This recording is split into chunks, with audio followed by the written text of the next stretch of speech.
रात के लगभग 1 बजे का वक्त था। एक औरत काले लिबास में लिपटी हुई और चेहरा काले कपड़े से ढका हुआ कब्रिस्तान में दाखिल हुई।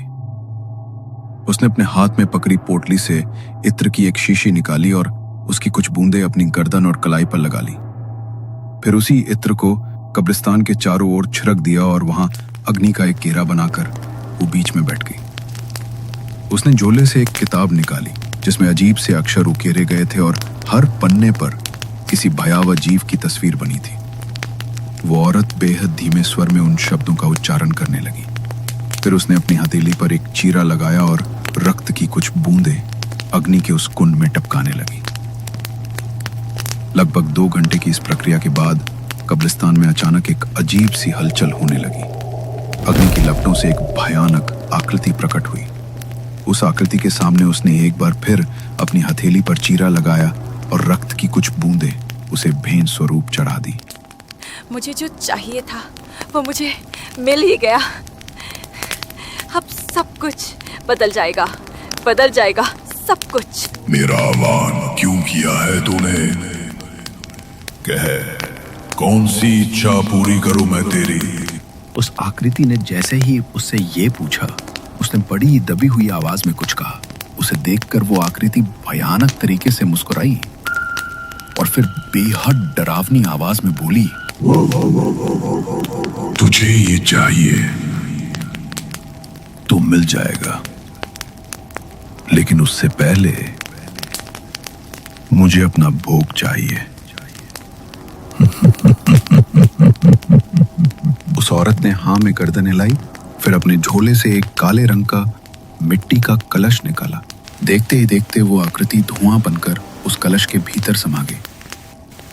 उसने तुरंत ही उस कलश को एक काले कपड़े से ढक दिया और कब्रिस्तान से बाहर निकल गई। जब वो अपने घर की चौखट पर पहुंची तो उसने वहां लगे एक पौधे की मिट्टी को कुरेदा और उस कलश को भीतर गाड़ दिया। फिर मिट्टी से उसे दोबारा ढककर वो शांत भाव से घर के भीतर प्रवेश कर गई। प्लीज मेरे बच्चे को बचा लो डॉक्टर, प्लीज मेरे बच्चे को कुछ नहीं होगा ना। देखिए, आप शांत रहिए, हम पूरी कोशिश कर रहे हैं। आप बस सांस लें और हमें काम करने दीजिए। 3 घंटे तक अंदर से कोई खबर नहीं आई। मोहित की आंखें दरवाजे पर अटक चुकी थी। उम्मीद और डर दोनों के बीच उसका चेहरा जैसे पिघलता जा रहा था। नैना की प्रेगनेंसी का ये 9वां महीना था। कुछ ही दिनों में उसका बच्चा इस दुनिया में आने वाला था, लेकिन अचानक तबीयत बिगड़ने के कारण उसे फौरन अस्पताल लाया गया। डॉक्टर्स भी हैरान थे कि मामला इतनी तेजी से कैसे बिगड़ गया। उन्होंने बच्चे को बचाने की हर कोशिश की, लेकिन सब बेकार गया। जैसे ही ऑपरेशन थिएटर का लाइट ऑफ हुआ और डॉक्टर साहब बाहर आए, मोहित ने कांपती आवाज में उनसे पूछा, डॉक्टर, मेरी पत्नी, मेरा बच्चा ठीक है ना? आप कुछ बोल क्यों नहीं रहे? वो दोनों ठीक तो है ना? I am really sorry mister Mohit. हमने आपके बच्चे को बचाने की बहुत कोशिश की, लेकिन कुछ ऐसी कॉम्प्लिकेशन हो गई कि हम उसे बचा ही नहीं पाए। ऐसा केस मैंने अपनी लाइफ में पहली बार देखा है। आप बस शुक्र मनाइए कि आपकी बीवी की जान बच गई, वरना हमारे लिए उन्हें बचाना भी मुश्किल हो जाता। वो पल मोहित की जिंदगी का सबसे भारी पल था। बेंच पर बैठते ही उसका चेहरा उसके दोनों हाथों में छप गया। लेकिन यह टूटने का वक्त नहीं था। उसे नैना को संभालना था। जिन हाथों में कभी अपने बच्चे को उठाने का सपना देखा था, आज उड़ी हाथों में डिस्चार्ज पेपर थे। कुछ घंटों बाद वो नैना को घर ले आया। उसके जीवन के ऐसे मुश्किल समय में अब उसकी बेटी काव्या ही उसके जीने का जरिया थी। मम्मा उठो ना, देखो तो आपने सुबह से कुछ खाया भी नहीं है। अगर आप खाना नहीं खाओगी तो मैं भी खाना नहीं खाऊंगी। नहीं मेरे बच्चे, तुझे मेरी वजह से भूखा रहने की कोई जरूरत नहीं है। इधर आ, मैं तुझे अपने हाथों से खाना खिलाती हूँ। धीरे धीरे करके नैना अब सामान्य होने लगी थी। इस हादसे को लगभग 1 महीना बीत चुका था। वो अपनी बेटी काव्या और मोहित के साथ कमरे में सो रही थी। तभी उसे अचानक कमरे में कुछ अजीब सा महसूस हुआ। वो घबराई और उसकी आंख खुल गई। तभी उसने देखा कमरे के भीतर से अभी अभी एक काला साया गुजरा है। उसने नजरें घुमाकर देखा तो काव्या कमरे में नहीं थी। तभी बाहर से काव्या की जोरदार चीख सुनाई दी।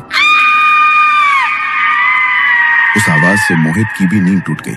नैना और मोहित तुरंत कमरे से बाहर की तरफ दौड़े, लेकिन जो उन्होंने अपनी आंखों के सामने देखा वो देखकर उनके होश उड़ गए। काव्या जमीन पर पड़ी थी और बुरी तरह से तड़प रही थी।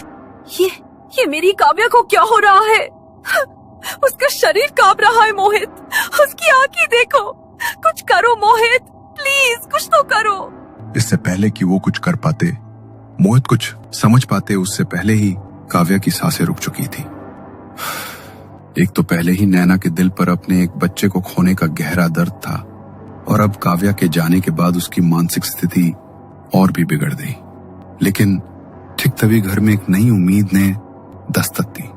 नैना की जेठानी पल्लवी गर्भवती हो गई थी। मैं जानती हूँ नैना, इस वक्त तुम्हारे ऊपर दुखों का पहाड़ टूट पड़ा है। शायद मैं तुम्हारा ये गम कम नहीं कर सकती।